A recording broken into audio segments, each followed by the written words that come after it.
about my experiences and how difficult having sickle cell is. But, you know, obviously we will be in the we'll come to hospitals, you know, probably for the rest of our lives, and we'll be in and out of NHS services. And it's really important that, you know, patients who have sickle cell feel supported, feel seen, feel heard by nurses, doctors, because I do feel there is a lot of issues with, and I think that's allocated to specific life. And I is really is the way staff treat us, you know, through verbal or non-verbal cues, the way they look at you, the way, you know, you can hear them talking about you maybe to other, you know, other staff members, and it's not talking about your care, it's talking about your attitude and, you know, how they feel, you know, that we are, you know, drug seekers, or, you know, they don't really think we're in pain, so they don't really understand why we should be giving the medication to these patients. And it's stuff like that that if we can't change that, you know, how can we start worrying about, you know, nice guidelines and having, you know, giving the first dose within 30 minutes? Because those things are easy to do. You can just have a structure, things can change, business case or whatever. But staff attitude is really important. And it's the one thing that patients are always going to remember. And obviously, as someone who has worked in the NHS herself, you know, I previously worked as a midwife, I have noticed that I've never let how I feel about something, whether I'm having a bad day or not, I've never let it come across to the patients, the women that I look after. And I think I don't really understand why staff across the board, so it's not just nurses, it's doctors as well, and other people who work in maybe A&E or in the wards and stuff, why they can't just listen to the patient. Pain is what the patient says it is. Like, I just don't, I know that obviously there's elements of racism and, you know, prejudice and discrimination and stigma against patients with sickle cell, but I just think all of that should be left aside, and the care should, you know, primarily be on the patient, and a lot of it isn't. And that is the really, you know, hard part, and it's actually even quite scary, to the point where I know a lot of us, so I speak to so many patients with sickle cell, we will put off our you know, going to A&E like to the last minute, because we're like, you know, when I go to A&E, I'm always scared about what kind of treatment I'm going to get. I'm always scared about how the staff are going to talk to me, or, you know, what kind of battle technically you're going to face when you get to A&E. And it shouldn't be like that. I shouldn't be so anxious.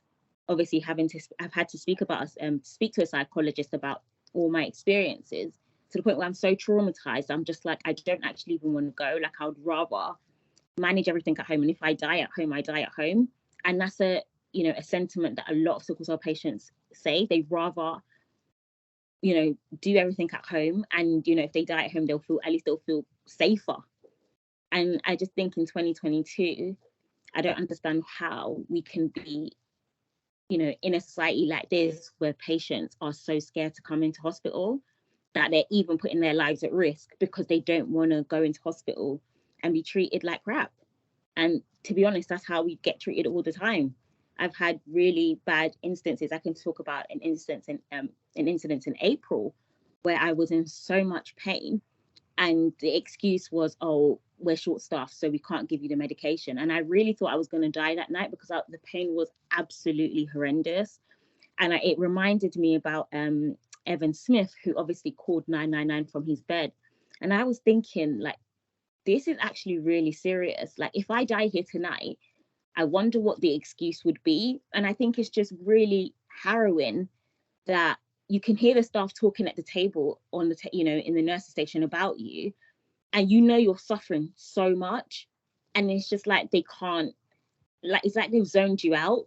And no matter how many times you press the call bell, I had to escalate it. And it was only because I've worked in the NHS before that I started thinking, okay, who can I take this up to? And it's when I started escalating it to the matron, they were even upset. The staff members, the nurses who were there that night were upset that I escalated it.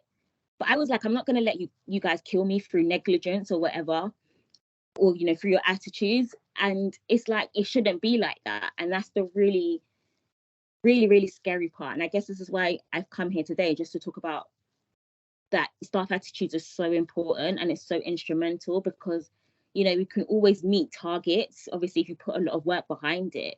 But if the staff attitudes don't change, a lot of us are still going to be putting our lives at risk. And I just don't understand why sickle cell patients should be going through that. It's not fair. And that's, I guess, what I wanted to say today.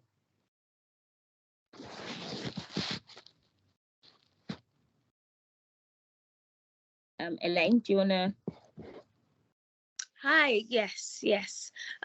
So, I mean, I'm guessing everybody here is familiar with what, at least the baseline of what sickle cell is. It affects all areas of life, from physically, mentally, emotionally, literally growing up, your development. It needs to be considered, it needs to be acknowledged in every single thing you do, in your employment. Sorry, I just realized there wasn't a video. In your employment, your education, social life, relationships, romantic life, the hopes of having children, all areas of life is affected. So it has, aside from its impact on our body and organs, right, as we know medically, there's the psychological side of it as well that isn't discussed often. And so, connecting that to what Steph just said, you can imagine that if we already live a life having to deal with pain, having to manage to live a somewhat average life, you know, like the average person, somewhat normal, quote unquote, because what is normal really? And then to go into hospital, and then it's kind of,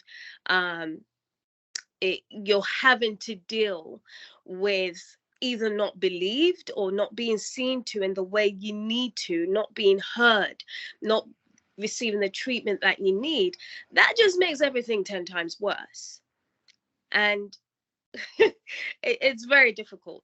Luckily for me, I've been able to manage my condition over the past 14 years in a way where I need not be in hospital often. However, there are times where, you know, something will suddenly happen, either because I've been so incredibly busy and not been able to have some time, some rest to myself, because if I do have a crisis, it's usually triggered around my cycle. And I've noticed if I'm able to eat properly leading up to my cycle, and then factor in some rest and allow the cycle to come and flow and just take it easy, I could be fine. But if I am working and you got so much on, and as a female with sickle cell as well, our cycles can be irregular. So there are times where you expect it and it doesn't come, and you think to yourself, oh well, I'm just going to continue with life, and then you do, and then it comes up, and that's it, you get a crisis, and it's like everything comes to a halt. Now that in itself is a problem if you're someone not on, that doesn't receive benefits, for instance, and there's a certain number of days you need to go off sick before you're able to get any pay. That's an issue. If you have kids, I mean, I don't have kids, but it affects me in the sense of financially. For instance, if I am to be unwell for a long period of time, and I need to make money because I'm not on benefits, then that's a problem. Now I'm in hospital where I need the care, I need to be able to be healthy, be better quicker, and that's not happening because either the nurses have no clue or have some clue but not fully about the knowledge of sickle cell, and therefore I am being judged for what I'm saying I need or don't need. I often turn down a lot of the opioids. I'm not really a medication person, and that's initially a surprise. There's sometimes I will be taken into A&E, and straight away I'm being given things that I haven't even asked for. So while Steph, is talking about being judged for the medication that we need for the pain, and yes, there are some patients like that. There's some patients that don't necessarily need it for one reason or another. For me, I react very strongly to it. So a little time and care is needed in actually trying to hear the patient out. If I am fully listened to, rather than just giving it to me and being told, and this is an actual experience. I was just being told, oh, well, that's what you people have. This was in A&E UCH. I had someone in majors tell me, oh, well, this is what you people have. When I said, I didn't ask for this. I don't want this. And it's like, well, speak to me, find out what's going on. Yes, the ambulance and medics brought me in and they told you the relayed information, but speak to me about what's going on and let's get my protocol going from what I'm saying, because not every patient, is treated according to the same protocol, should we say. We're all different.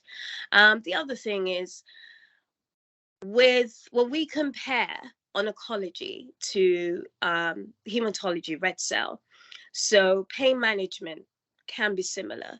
My argument is this: nutrition is provided, nutrition information is provided for oncology patients. Now, when you're dealing with hematology, we're dealing with blood, right?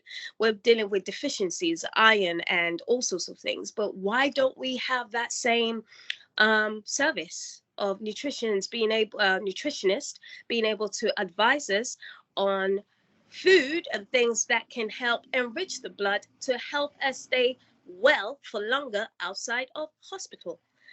That's another thing. I think that I do believe that the NHS, though, is slowly kind of making progress. I say this because Steph and myself, I think earlier this year, completed a patient expert program dealing with patients with chronic illnesses, dealing with different ways of managing your condition at home and being able to stay better for longer. And this is something I would hope will go on and, basically be able to be introduced to all other patients as well in hospitals, to just introduce other ways. And then it's not a case of, oh, you're here, this is what you guys have, let's just give you this. Or sickle cell. The other thing is this: I don't think it's been how many years since we've tried to raise awareness. And I don't know if we're being effective on that. Also, there's awareness on, blood donation. That's all well and good. But I really do not know how much, awareness is actually going out on what exactly sickle is. Because you still meet people in triage or even A&E, majors, and fair enough, you have to wait for your hematology team to come see you. But you are then admitted to a ward and the nurses are clueless about sickle and they're asking you about it. And as I'm an advocate, so I'm more than happy to give the information. But let's say I'm in such a bad state where communicating or being in that state of mind to be able to offer that information isn't my priority at that moment. I want to feel confident being in that nurse's care, or whoever it is who's been put in charge in administering medication or whatever it is to me. So yes, I would hope that all round healthcare practitioners all round are giving the information they need to know about sickle cell, so that they're able to communicate and treat sickle cell patients better. I do understand NHS workers are, it's a lot on. So it comes to a point where you may be desensitized and therefore, it's like you're kind of switched off because your health and well-being comes into question as well. So it needs to be like a balanced thing, really. But really and truly, I feel like all round, the information or the awareness of what sickle is and how just the baseline, what sickle patients go through and how it's treated, and the fact that not every single patient is the same or gets the same treatment is imperative for everyone to know, from the GP to the medics in the ambulance to majors and minors and resus to the nurses on the wards. And I'll stop there. Thanks so much, Lee. That's really powerful. Great to hear you talk about experience. Don't know if either one of you guys want to come in and talk about any treatments you've tried, whether you've tried hydroxycarbamide, whether you've had exchanges, and what you think helps generally. I can so as a child I had a stroke, which was a complication from the sickle cell. So I've been on the exchange program since 2001. And I was having blood exchanges every few weeks. But obviously when I started it was manual exchanges. And then so recently, so 2015, I started the automated exchanges at UCH, but I was having certain reactions to the exchanges. So I went back to Whittington in 2017. And then in 2019, they started the automated exchanges at Whittington. So I've been on the automated exchange program since 2019, and it's been going okay in the last 3 years. But I have been on blood for the majority of my life, and I'll say it has helped, because I don't, like, if I wasn't having blood, I would be in hospital all the time. But because I am having blood, I can kind of live a bit of a life. Like, I'm now on a 6-weekly program, so I come in every 6 weeks. I've been able to do my masters, and do other things, and that has helped because I've had blood transfusion. So I'm like so grateful to people who donate blood, because it has given me a chance to live a life. So yeah, that's what I've been on. I haven't been on like hydroxycarbamide or anything like that. I've just been on blood transfusions since 2001. And do you think you've noticed like a reduction in the amount of admissions or attendance of crises? I think it depends. So yeah, when I was a child, it helped a lot. As I got older, so I think maybe from about 24 and onwards, then I've noticed I would normally get like 6 admissions a year since then. So I don't know if it's obviously as you get older, other complications happen, so you need to be in hospital a little bit more. But I know that if I was not having blood, I would probably be in hospital every week.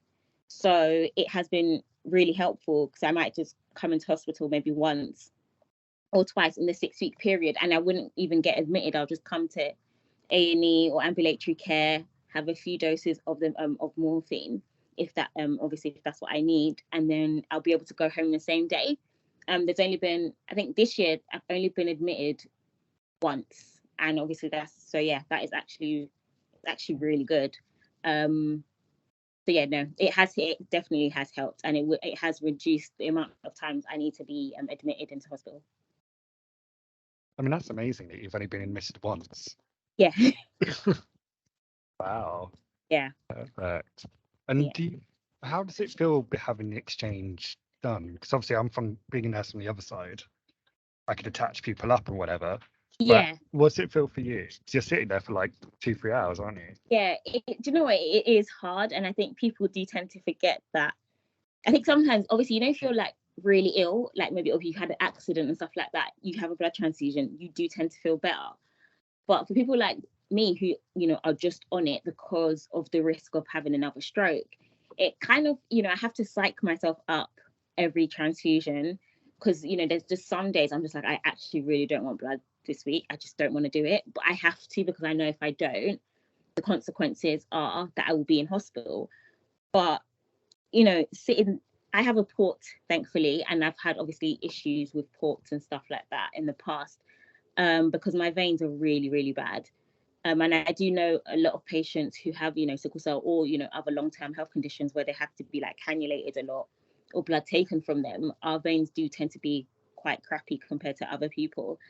But yeah, just having to psych myself up to get ready for this treatment, because I do think there is a lot of like psychological issues behind it. Because I think sometimes people just think, oh, you're going for blood, it's going to help you, and you kind of get up and move on. But to do it when you're not like seriously ill, or you're not like bleeding, so you need the blood, you have to like think, okay, I have to get up, I have to go and have this treatment done, because if I don't have this treatment, then this ABC will happen. So I have to do that a lot to myself. Like, I have to psych myself up, and it's hard. But I know that if I don't do it, you know, I have to weigh up the pros and cons of things sometimes. If I don't do it, I know what's going to happen. So it's just, you know, sitting there every couple of for, you know, 3 hours or 4 hours. You know, I always take like books with me, or, you know, try and keep myself busy. Thankfully, the nurses are really nice. So, you know, you can have good conversation with them. And yeah, it does go fast. You do feel like crap after, like you really do feel like you've been hit by a bus. Then maybe like 48 hours after the transfusion, you start to feel a bit human again. But yeah, so it's just about psyching myself up and just remembering that I need this to, you know, I need this to survive. I need this to live a relatively normal life, per se. Perfect. Thank you for sharing. And Elaine, I don't know if you want to share what sort of treatment paths you've taken, whether you're on anything or why you decided not to. Obviously, you don't have to share, but I'll just ask the question. Oh no, I'm an advocate, so sharing's caring. No, I love to share. No, I'm not on hydroxy, and I'm not on regular blood transfusions. I think I have had a few, just like a sprinkling of transfusions. I think I have had a total of just 2 exchanges, but they're not regular. My baseline for hemoglobin, is just 5-6. And so usually people freak out when they see that and they think I need a blood transfusion. I don't know. I was born in St. Thomas's, and whoever's decision it was for me not to be put on regular, blood transfusions, I do not know. However, I do commend them, because I am aware of, as much as you do feel, or I feel, I'll speak for myself, like superwoman after having blood. When I'm unwell and I've had a blood transfusion, I feel I could do it all. I could fly, I could lift, I could do everything. But then you get a crash afterwards, I think after 2 weeks, once that new blood has kind of like, gone through its process.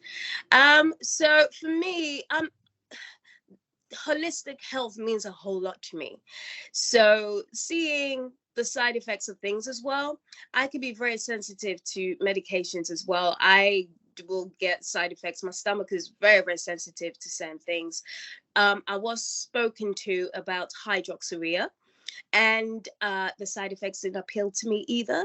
So I have been on a journey on basically helping to manage my condition the holistic way.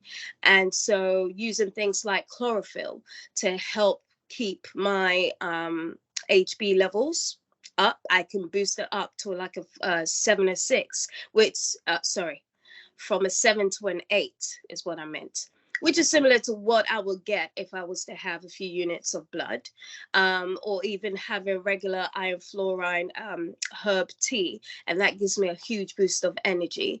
I'm a very active person, so as long as I keep my focus, and I'm quite disciplined in that way, in making sure that I'm eating right, I don't have carbonated things, my starch and sugar is less, and I have more leafy greens to enrich my blood. All of that is more important to me. So that's what keeps me going for longer. And so thankfully, I've been able to come this far. I'm actually 39 in a few weeks. I'm 40 next year. And it excites me to see how far I've come without needing, those things. Obviously, everyone is different. But having HBSS, which was horrible when I was younger. I mean, when I was younger, 3 weeks out of a month with my cycle, I will be out either couch bound or in hospital, bed bound at home, and just going through a crisis or recovering from it, which meant that trying to have any semblance of a normal life was just non-existent, really. Worse if I had it in my legs, because then it took much more longer for the pain to go away, and then trying to get back into walking normally again was an issue. But I am so grateful, so grateful. The I mentioned earlier during our patient expert program where we spoke about using other things to help manage your condition, chronic illnesses. That's pretty much my life, you know. So eating healthily, exercising to encourage blood circulation. Of course, if I absolutely need it, should I have an episode of any sort and I absolutely need it, I do take medication. And that will probably be paracetamol, what I love to call the devil ibuprofen, which I need to stay away from because that really, really hurts my stomach.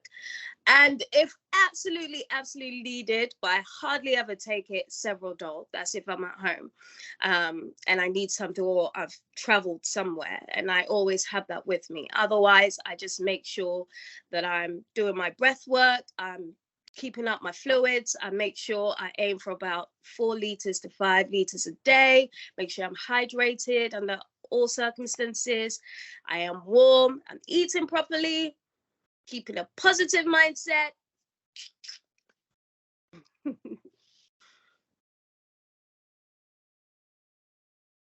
Pretty great. I find myself like really impressed with that and like feeling quite happy about how resilient you are and all these different things you do to help keep yourself well. Thanks for sharing.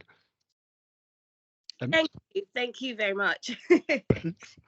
I don't know if you guys, hands over to you. Do you have any questions that you want to ask Elaine and Steph whilst they're on the call? This is your time now.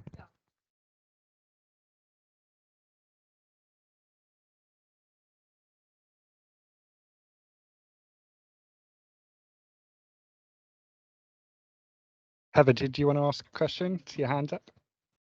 Yeah, if that's okay. I mean, firstly, I just wanted to say thank you so much to both of you for speaking. It's been really inspirational and amazing to listen to you. So thank you so much for speaking up. It's really been appreciated for myself.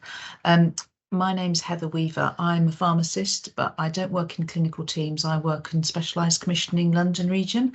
And I just wanted to offer a bit of assurance that specialised commissioning is responsible for commissioning services for sickle cell, for patients living with sickle cell. And it's absolutely on everybody's work programme, and everybody is working on this. I know things take time, but just to assure you, there is focus on this in London region specialised commissioning. And this is me being selfish, being a pharmacist, I'd be really interested to know whether you have any interactions with any clinical pharmacists in any of the organisations you visit or you're part of, because it seemed to me a bit like you said about the nutritional input. It seems to me a little bit that the clinical pharmacy input is more focused on patients within haematology, is more focused on patients with hemato-oncology or white cell disease. Now, I'm not an expert. I'm not a clinician who works in this area at all. But I'd just be really interested in your take. Thank you.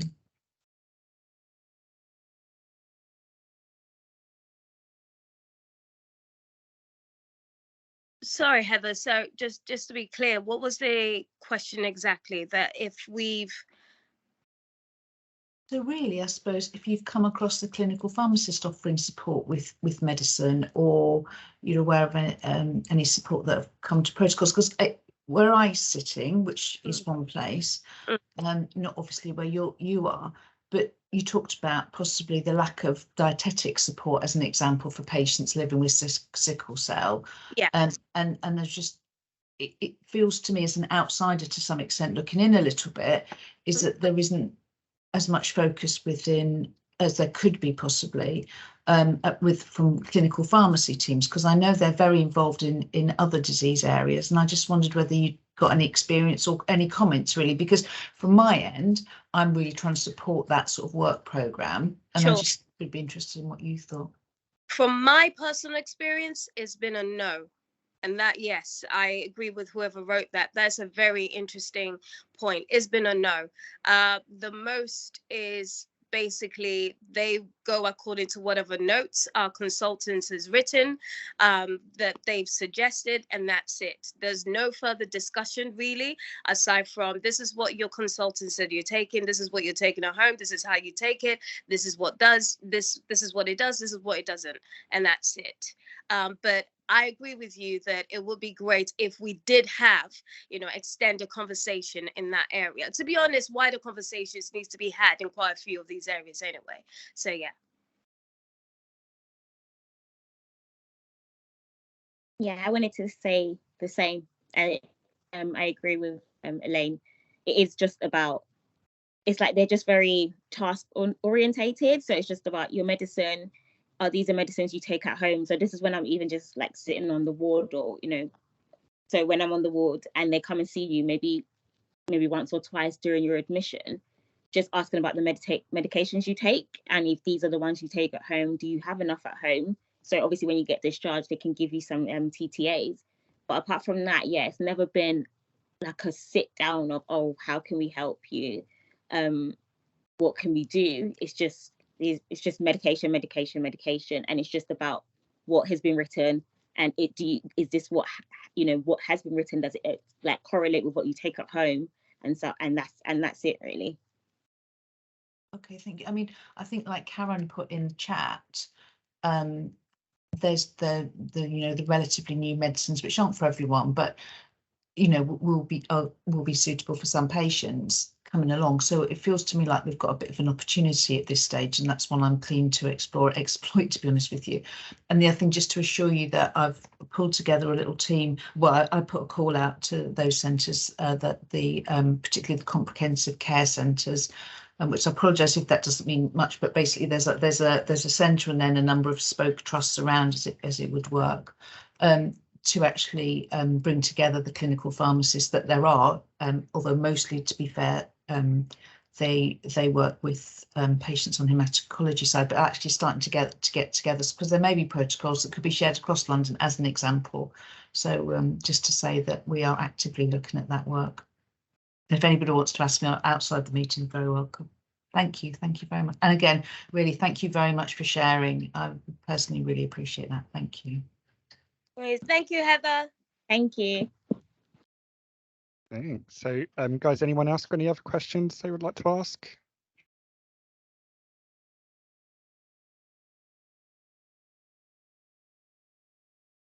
Looks like everyone's a bit shy today.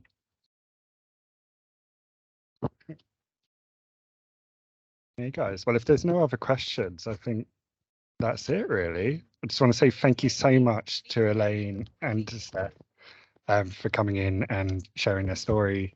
It's not always easy talking about living with a chronic condition, especially one that's so misunderstood, and there is degrees of prejudice there, obviously. So I really appreciate you guys coming and spending some time with us today. No worries. Thank you very much for this opportunity, really, because this is what encourages, I guess, the awareness to go further. And yeah, for Steph and I to be able to talk more and more to people and help people understand what is really like and what the experience is like, and what new things we can talk about, making wider conversation, as I mentioned earlier. Yeah, thank you. I definitely agree. And I do want to say that I know it's not every NHS staff member that is, horrible, or that misunderstands us. It's just, I wish we had a lot more, more of the good and then less of the bad. But I know that's obviously going to take a lot of work. But I am grateful to have the opportunity to speak, because I know that the more we talk about it, the more it will be in people's consciousness, and the more we can, do things, and the more, hopefully over time things will get better. But yeah, thank you for, allowing me to have the opportunity to speak today. Hi everyone, so we've reached the end of the rolling teaching programme for sickle cell disease. I really hope you found it informative and useful and be able to apply it in your own practice. Just so you remember, all of these sessions are recorded and uploaded to our website, and they should only take about 30 to 45 minutes of your time. And if you could share that widely with your teams, that'd be great. The further out it reaches, the better it will be, obviously. Just a gentle reminder that we will have QR codes at the end of the study sessions for you to be able to fill out some feedback forms for us. Please take the time to fill those out so we can improve